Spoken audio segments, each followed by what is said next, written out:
What's going on, everyone? It's Jeremy. All right, it's been a while since I've done kind of a farm update. I've done a front end implements thing, or attachments, I'm sorry. Front end attachments for tractors. I don't know if I've ever done a full compilation of everything that I've made, and pretty much everything is custom, all my own designs, of all the rear implements. So we're going to go through this, try to go. I don't want to take too long, but I want to make sure you guys see at least some of the stuff. I've done videos, I think individual videos on everything here. I think a couple of them might be grouped up. So if you want to see a little bit more in detail, you might go back and check some of those out. It's under the farms, I think my Lego farm playlist. So check that out. But we're going to go through pretty much all these. And if you guys want to try to build them yourself or modify them, make them better, or make them a different color. I know mine are all mostly one color. So let's get into it. Okay, first up, since I've got the red tractor here attached up to my brush hog or rotary cutter, we're going to look at it first. It was one of the very first things that I made. And got our wheel on the back. I don't have a blade under it. Whatever. It uses some of the old 70s, 80s, mostly 80s pieces there. You can see we do have a PTO that does turn, even though you have to turn it by hand. It does turn, and I actually utilize the little coupler hitch right there. I have to put a little blade on the front of this because it likes to go back heavy, but it does raise up. So as long as I have something on the front of this, or use one of the other tractors that have the bucket or something on the front, or a little bit more front counterweight, it'll drive perfectly fine just like that. And then lower down and off you go to start brush hogging. So similar to the one that I own. I think mine's green for my tractor. We don't have a huge tractor here at the house, but yeah, we have a 5-foot cutter, maybe 6 foot. No, I think it's 5. So yeah, similar to ours. I think ours is green, but yeah, simple design, specifically made to fit this like 2009 era tractor. Which, man, these things are expensive. You try to find this little tractor set, it's like $35 or more. Like, man, you can piece it out for cheaper than that, but I guess you get the instructions with it and it adds a little price to it. But anyway, number 1. Okay, number 2. I'm gonna attach some of these that actually need to have their attachment arms. I'm gonna put them on a tractor so you guys can see what those look like and make it just a little bit easier to see in action. So I need to grab a tractor here. And just for fun, for the people that are saying you don't do enough Kubota stuff, I'm going to grab my orange tractor just to make this totally offset and look totally weird with green and orange, and we got a red one over there. So we're going to start with the orange tractor. This is that 2000, I think this tractor came out in 2021. It came out in red. I just modified it and got all the pieces in orange. Those 2 wheels are challenging to find in that orange color. Believe me, this is a different orange than this. I know it doesn't show that great. Those are very rare. They weren't super expensive. They were like $1 a piece, but man, they were hard to find. So what do we have next? We have our manure spreader. Got all my studs in there, different colors for manure. A little spreader on the back, like that. Pretty much how it works in real life. And put it on the farm before we, I don't know, plant something, or who knows.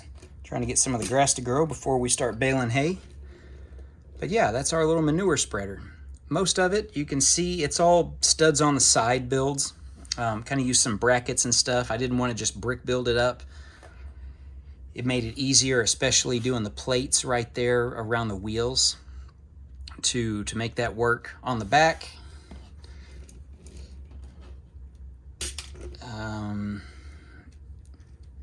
yeah, Yeah, I don't want to tip it over. Here on the back, you can see I did do brick built just to be able to get that wheel to turn. But nice little addition, I mean, to the farm. It's probably one of the very few and only manure spreaders you'll ever see made out of Lego on the internet, but especially minifig scale. But anyway, is one of those things, yeah, it's an addition to the farm, so let's add it. Okay, next up, we did manure spreader. Now we'll do our fertilizer spreader. Some granules, and I see I got to get a different tractor because some of them have different heights on the coupler hitch. And if I put this one on that one, the back end's going to ride unless it raises up. So I made this for a specific tractor. I just got to remember which one. But anyway, the top does come off. Just a simple cap. As you can see, it pretty simple to get the front. Our inside, it's empty. I mean, you could put stuff in it if you want. The back, we got our little manure spreader that if you were to build this in a larger scale, the wheels would turn. It would turn the spreader and, you know, shoot the granules out. The little orange thing is my slow-moving vehicle attempt at making the little triangle on the back. It just added some other color because it's all green. The sides here, in case you want to build it, you know, they move. You can do that to where, I mean, see how it's built. They're on hinges on the inside here. And I put these little cones, stuck them in there, and that's basically just as a stopper, because if it goes any wider, the wheels start to catch, and I didn't want that. So yeah, that's that. And you can see, oh, I forgot I need to change out. I got all these wheels and I forgot to change out one. Well, there's an error on film. I'll get that changed out before I put this back on the farm. And it just sits in there perfectly fine. Sits on the farm. We have a feed store near us where I live, and yeah, nobody really owns these. They're just typically rented for a week or whatever to get the job done in the spring. So we'll move that one off to the side. All right, this one, my boom sprayer. So this one we can hook up to the tractor. And to make this one work, you can see the booms come out on the side. We've got our little sprayer heads that you can see. And on this side, there's our stairs to get up to it, a little platform. I'll pull this up now that you've seen how it connects.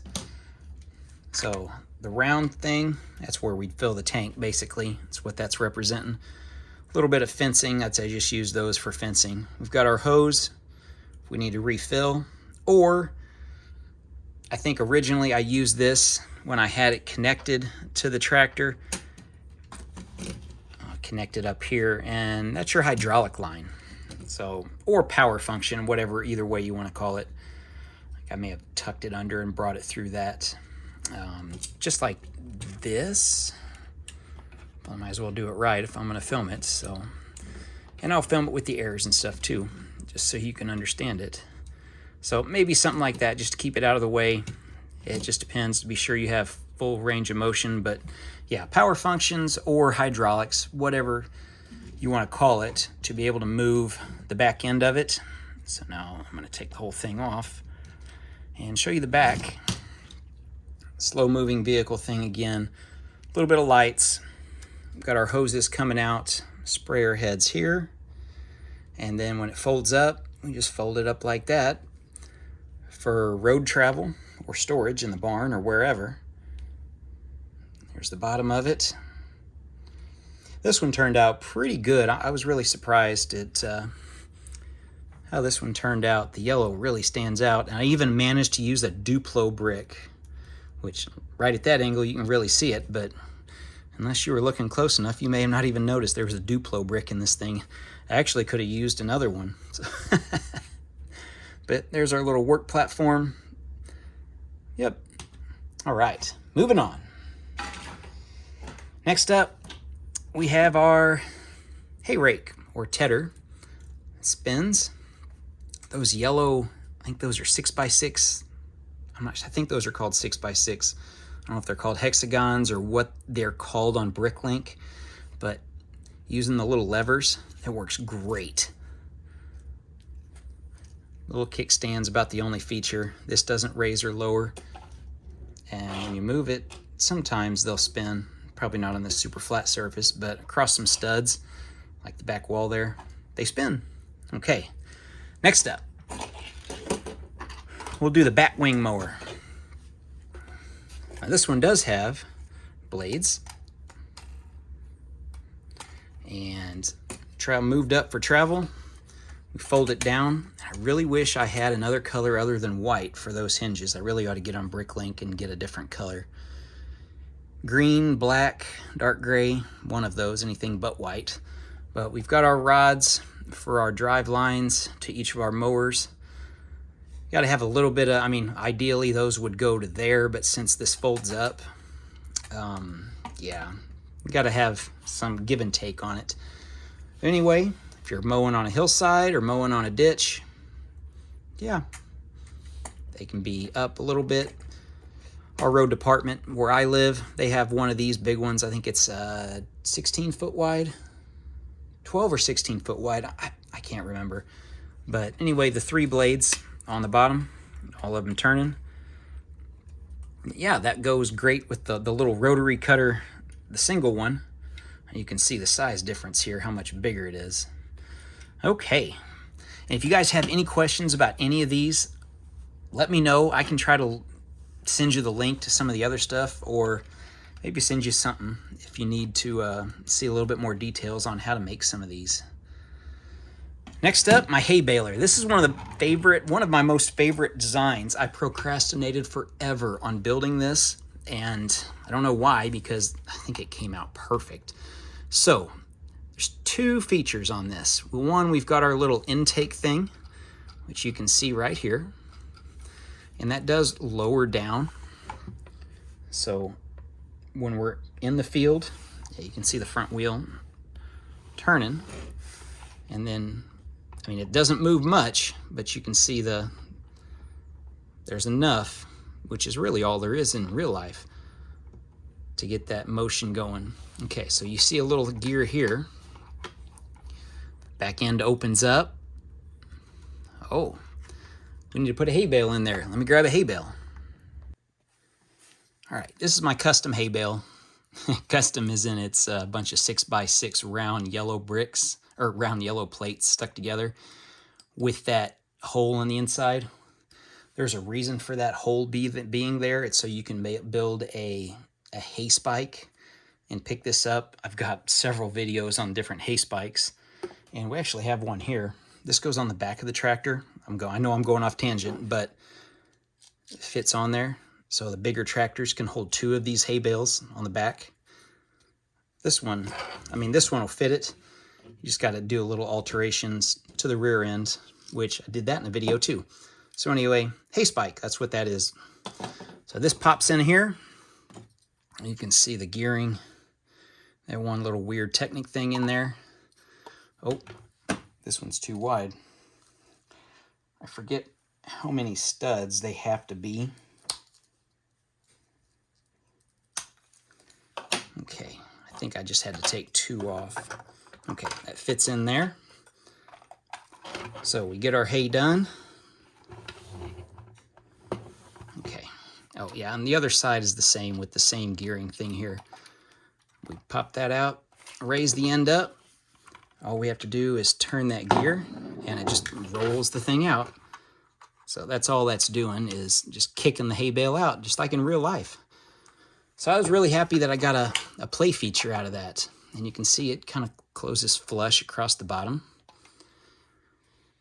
Yellow stripe, had to add that. A little boxy on the front, but side view I think makes up for it. And the features, having the be able to hold a bale in there. Yeah, perfect. Okay, moving on. We have my own little custom kind of disc. So these lower down. I mean, obviously, I'm sure that's what you figured.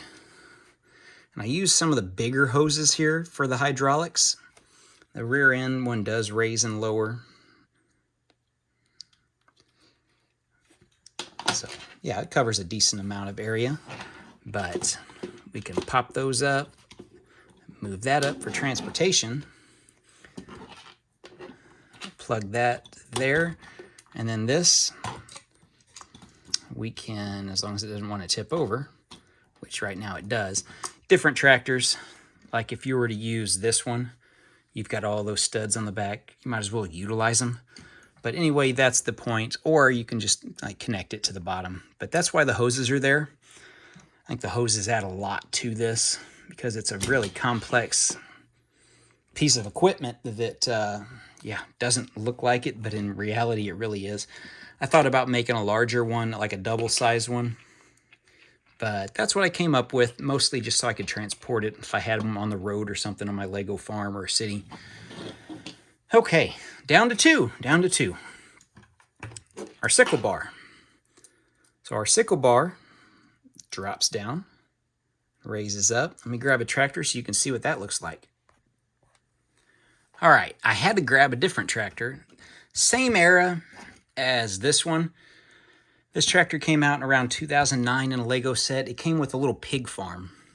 And several of the, especially like this one, it's where some of the gears and spacing and hoses are made to fit based on where this hitch is, which is a little bit higher. Yeah, the receiver hitch. But here's my sickle bar. We do have some raise and lower ability if it wants to do it. Anyway, it does raise and lower. You can see that a little bit. And being able to just drop down, and you can see it's just barely right above the ground. I added the little delineator way out on the far side so you know where you're cutting. And that's the point of it, to be able to get that done. So I got my hay rake after you cut it, and we got our baler, so we can have a full hay farm process going on. I did make a rear or a mid-mounted sickle bar, which really just kind of goes in the middle of the tractor, mid-mount, obviously. Goes right here, raises up and lowers, kind of like we have highway state tractors that do that on the side of the highway. Drop the sickle bar down and just cut along our county roads or highways. Same idea. This one's just a rear-mounted one. We had one of these when I was a kid. The rear-mounted kind, really old style. So yeah, I know I don't have a square baler yet, but yeah, it's something I could add in the future. I know a planter is something on the list, and maybe a couple other small things. Anyway, that's that one. The last thing I have for tractor attachments, rear attachments, is an auger. And yeah, that turns. And I actually made a front-mounted one. If you want to see that, you take the bucket off, which these tractors are awesome. You just pop that off, and I mean, minor modification, and it goes right on the front, just like in real life. So yeah, this tractor here that came out in 2021, it's ideal for so much stuff. This one you got to have just a little bit of modification on the back where it's going to hold up. These are old 80s, 90s Technic rods or Technic plates with holes on each side, and you can just squeeze them tight. You can even see the gearing things, yeah, like there. And you just push them tighter, and it just keeps it up. You don't have to have that third top link, but we have the top link piece anyway that'll go there. And when I say top link, that piece right there where you can see well, it doesn't want to let go of it. That right there, that's the point for it. Anyway, that's what we got. Oh, I might as well show how I do that. So those pop out. But then, to make this fit, you would just take these, which are those two pieces. You put them in the lower lift arms, and they would fit right in there. Basically just take that off, run that through, and then the top link would go there. Yep, just like that. And then, yeah, it's not going to look perfect because it's not in line, but then you can just drop it down and start digging your post holes. So, in conclusion, I guess, I hope you guys liked it. There's a lot here. There's plenty of stuff still to be built, for sure. I hope this helps some of you. I know there's other stuff out there that may be better than this. I don't doubt that a bit. I don't know if they have more stuff. One individual builder has more stuff. Oh yeah, I forgot the grain cart. So our grain cart, you have to have the big tires. We've got the auger that drops down. We have our steps to get up there on our rear end. And we do have some grain in there. So it'd get pulled right behind the tractor. And the combine harvester dumps into there. This takes it over to the tractor trailer and dumps it into the bed of the tractor trailer, and that takes it back to the big grain silos. I think we do have a kickstand too, just to keep it off the ground. Nothing special on this. Really simple build. Same idea with those hinges. The hinges have to come out just enough, but give you enough spacing to where they don't hit. I almost forgot the grain cart. So, move all the stuff back in the screenshot. We don't want to forget the manure spreader. It'd be a bunch of crap. Oh, that's a dad joke. As my son gets older, I get to do more and more dad jokes, and they get better and worse. All right, everyone. Hopefully you liked it. If you guys have any questions, leave me a comment. I'll respond to you to try to help you out with any of it. I might try to lead you in the right direction. Yeah, change the color up, make them all red, make them all blue. Who knows? There's some yellow stuff. Thanks for watching. We'll see you in the next one. Check out my Lego farm playlist. If you guys are into any of the farming stuff, we got a bunch of other stuff, a bunch of custom tractors, a bunch of other custom barns, silos. The whole farm really is custom. All right. See ya.